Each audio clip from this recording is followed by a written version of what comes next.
ফেরাউনের অরিজিনাল বাড়ি মিশর না। আমাদের দেশ থেকে যেমন বিভিন্ন দেশে বেশি টাকা ইনকাম করতে ছেলেরা যায়, ফেরাউনও মিশর বেশি টাকা ইনকাম করতে রওনা করেছে। রাস্তায় বন্ধুর সাথে হামান তার ছোটকালের বাল্য বন্ধু দেখা হয়েছে। বন্ধু কই যাও? যাব মিশর। তাহলে আমিও যাব। দুজন রওনা করছে। রাস্তায় তাদের খিদা লাগছে। এক লোক তরমুজ খেতে তরমুজে কাজ করতেছে, সেই জমিনের কিনারে দাঁড়াইছে। তখন মালিক বলে, তরমুজ খাবা? হ্যাঁ খাবো। তরমুজও খাইছে, কিছুদিন কাজও করছে। তারপরে মিশরীর কবরস্থানের দারোয়ান নিযুক্ত করবে। বাদশাহ বিজ্ঞপ্তি দিছে, সেখানে ফেরাউনও দারোয়ান হতে দরখাস্ত করছে, প্রস্তাব সে হবে এরকম মর্মে করেছে। তখন বাদশাহ তাকে ডাকিয়ে পরিচয় নিয়ে তাকে দারোয়ান হিসাবে নিযুক্ত করে দিয়েছে। কি হিসাবে? দারোয়ান হিসাবে। হাজিরিন, দারোয়ান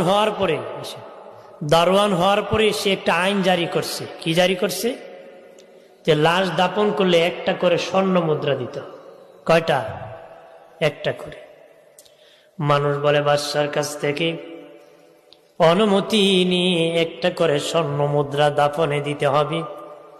লাশ তো দাফন করতে হবে, লাশ তো ফেলে দেওয়া যাবে না।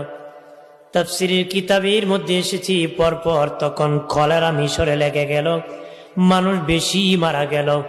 বেশি মারা যাওয়ার কারণে দাফন বেশি হয়েছে। খুব তাড়াতাড়ি ফেরাউন ধনী হয়ে গেছে। কলেরা লাগছে, মানুষ বেশি মরছে, আর স্বর্ণ মুদ্রা বেশি পাইছে, তাড়াতাড়ি ধনী হয়েছে। মিশরের বাদশা বাবাজি বলল, যাদের বকেয়া খাজনা বাকি আছে তাড়াতাড়ি করে খাজনা আদায় করে দাও, খাজনাগুলো আদায় করে দাও। তখন ফেরাউন বলল, বাদশাহ আমার তো অনেক টাকা হয়ে গেছে, আপনি যদি অনুমতি দিতেন আমি সবার পক্ষে খাজনা আমি একা আদায় করে দিতাম।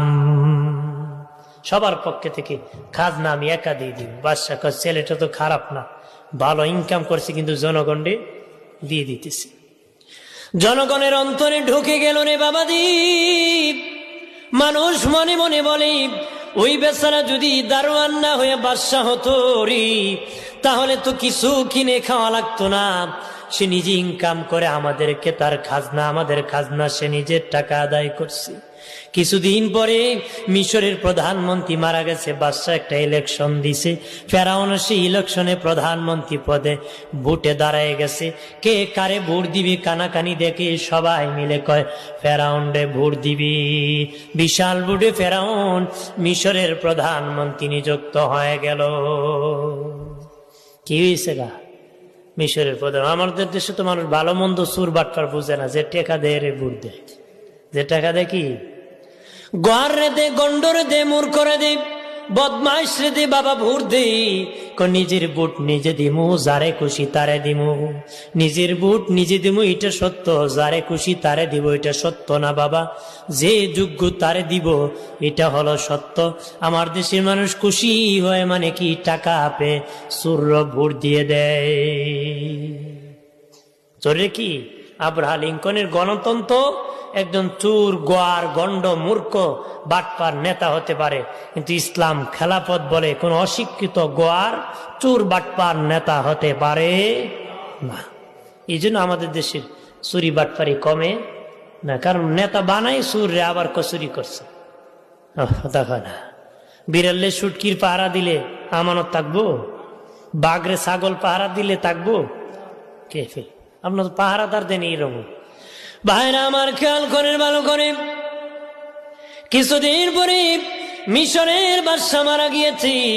ফেরাউন ডাকছে, বাদশা ছাড়া দেশ চলতে পারে না, কাকে বাদশা বানাবো? তারা বলে, আপনি আমাদের বাদশা, যারে খুশি তারে আপনি প্রধানমন্ত্রী বানান। ওই যে বন্ধু হামান গিয়েছিল সাথী, তারা ডাক দিয়া, বন্ধু রে তোর কপাল লাগছে, আমি হলাম মিশরের বাদশা, তুই হলো মিশরের প্রধানমন্ত্রী। আঙ্গুল ফুলে কলা গাছ, আঙ্গুল ফুলে কি কলা গাছ হয়ে গেছে। কইছিল কামলা, দারোয়ান, প্রধানমন্ত্রী, বাদশা, কি হয়েছে? আর সাথের বন্ধুরে বানাইছে কি প্রধানমন্ত্রী। এবার ডেকে বলে, বন্ধু হামান, এরে বন্ধু, ছিলাম মিশরের কামলা, তারপরে হলাম দারওয়ান, তারপরে প্রধানমন্ত্রী, এখন হয়ে গেলাম বাদশা। আর কি বাকি আছে? আরো বাকি আছে।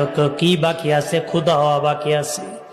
হামান বলে, ফেরাউন বলে, ক্ষুধা এত সহজ নয় রে, বললি ক্ষুধা দাবি করা যায় না। আমি ব্যবস্থা করতেছি। বাবাজি, ফেরাউন এত খারাপ ছিল না, তার বন্ধু হামান যত খারাপ ছিল রে। এই জন্য বলেছে, বন্ধু নির্বাচনে ভুল করবা না। বন্ধু নির্বাচনে যদি তুমি, বাবাজি, বন্ধু যদি তোমার খারাপ হয়, চরিত্র খারাপ হয়ে যাবে। বিড়িখুরের সাথে বন্ধুত্ব হলে 3 দিন পরে বিড়ি খেতে মনে চাবে। গাঞ্জাখুরের সাথে বন্ধুত্ব হলে কয়েকদিন পরে গাঞ্জা খেতে মনে হবে। সৎসঙ্গে স্বর্গীবাস, অসৎসঙ্গে। এই বাচ্চারা তোমরা কথা করে কথা, ভালো মানুষের সঙ্গ নিতে হয়। কোন মানুষের? ভালো মানুষের। আমার বাড়ির বাবাজি, আদবে আউলিয়া বেয়াদবে দেউলিয়া। আদব যদি ভালো থাকে জান্নাতি, বেয়াদব হলে জাহান্নামী। চিরতর বেয়াদবকে জান্নাত থেকে আল্লাহ বের করে দিয়েছে। কোন বেয়াদব আল্লাহর জান্নাতে প্রবেশ করতে পারবে না রে। প্রাণের বাবাজি রানী, খেয়াল করেন ভালো করিয়া। ফেরাউন ক্ষুধা দাবি করি রে, ক্ষুধা দাবি করি। বাবাজি, তখন সে গণক ঠাকুরদেরকে ডাকছে। বাবাজি, সবচেয়ে যেটার বয়স বেশি দাবিরা, তার বয়স 320 বছর। গনিয়া দেখো রে, আমি তো ছিলাম রাকাল, আমি ছিলাম রে কামলা, আমি ছিলাম দারোয়ান, আমি ছিলাম প্রধানমন্ত্রী, আমি হয়েছি বাদশা। এখন ক্ষুধা দাবি করি, আমার ভবিষ্যৎ কি আছে? তারা গনিয়া কয়, বাদশা, খবর ভালো না। আগামী 3 মাসের মধ্যে বনি ইসরায়েলে একজন ছেলে আসবে, তার নাম হবে মূসা। ওই মূসার কারণে আপনার প্রাণ, রাজত্ব তো যাবে, প্রাণ যাওয়ার সম্ভাবনা আছে। রাজত্ব তো যাইব, প্রাণও যাওয়ার সম্ভাবনা। ফেরাউন বলে, তাহলে রাজত্ব পেয়ে লাভ কি? লাভ হলো কি? আমি একটা আইন জারি করতে পারি, আগামী 3 মাসের মধ্যে বনি ইসরাইলের যত ছেলে সন্তান জন্মগ্রহণ করবে, তাদেরকে তোমরা কেটে কেটে নদীতে ভাসায় দিবা। তবে খবরদার কোন মেয়ে সন্তানকে হত্যা করবা না, কারণ মেয়েদের মধ্যে আমার দুশ্মন নাই, ছেলেদের মধ্যে আমার দুশ্মন। ছেলেদেরকে কেটে কেটে সমুদ্রে ভাসায় দিবা।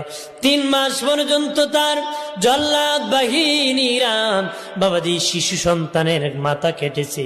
আসিয়া বলে, বাদশা, 80,000 শিশু সন্তানের মায়ের কুল খালি করছে। 80,000 শিশু সন্তানের মায়ের কুল খালি করছি বাদশা। এরপরে গণক ঠাকুরদেরকে বলে, দেখো রে, আমার দুশ্মন মূসা আমার চিনি। তারা বলে, না বাদশা, আপনার দুশ্মন মূসা এখনো তার মায়ের কোলে সহি সালামতে আছে। বলে, না, আল্লাহ ভালো রাখলে কেউ মারার ক্ষমতা আছে? আল্লাহ যদি কাউকে সম্মান দেয়, কেউ বেইজ্জতি করার ক্ষমতা আছে? চাপাবাজি করা যায়, দুনিয়া সব করা যায়, ইসলাম পালন করা হয় না। ইসলাম পালন করা হয়